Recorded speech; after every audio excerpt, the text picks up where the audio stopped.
नमस्कार, आपण पाहता हिरकणी न्यूज. हिरकणी न्यूज प्रत्येक क्षण ताज्या घडामोडी आणि महत्त्वाच्या प्रत्येक बातमीसाठी नेहमी तत्पर. येळवडेत भर दुपारी गवताच्या ट्रॅक्टरला आग, मुख्य रस्त्यावर 2 तास थरार. येळवडे तालुका राधानगरी येथे गवत घेऊन जाणाऱ्या ट्रॅक्टरला आग लागली. भर दुपारी मध्यवर्ती मुख्य रस्त्यावर 2 तास आगीचा थरार सुरू होता. सुदैवाने आग आटोक्यात आणण्यात यश आलं. कोंदवडी तालुका राधानगरी येथील शेतकऱ्याचे 7,000चे गवत भरून घेऊन ट्रॅक्टर येत होता. येळवडेत आल्यानंतर एक मोठ्या प्रमाणात भरलेल्या गवताचा मुख्य वीज वाहिनीला स्पर्श होऊन विजेच्या ठिणग्या पडल्या आणि गवताला आग लागली. ट्रेलरमधून धूर येताना दिसताच नागरिकांनी चालकाला ओरडून थांबवण्यास सांगितले. तोपर्यंत ट्रॅक्टर 100 मीटरपर्यंत गेला होता.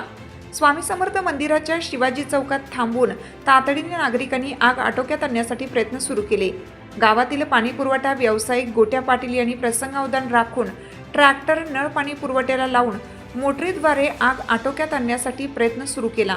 तसेच गल्लीतील नागरिकांनीही घरातील पाणी मारून आगीवर नियंत्रण आणण्याचा प्रयत्न केला. आपल्या हिरकणी न्यूज चॅनलला लाईक करा, शेअर करा आणि सबस्क्राईब करायला विसरू नका आणि रहा अपडेट.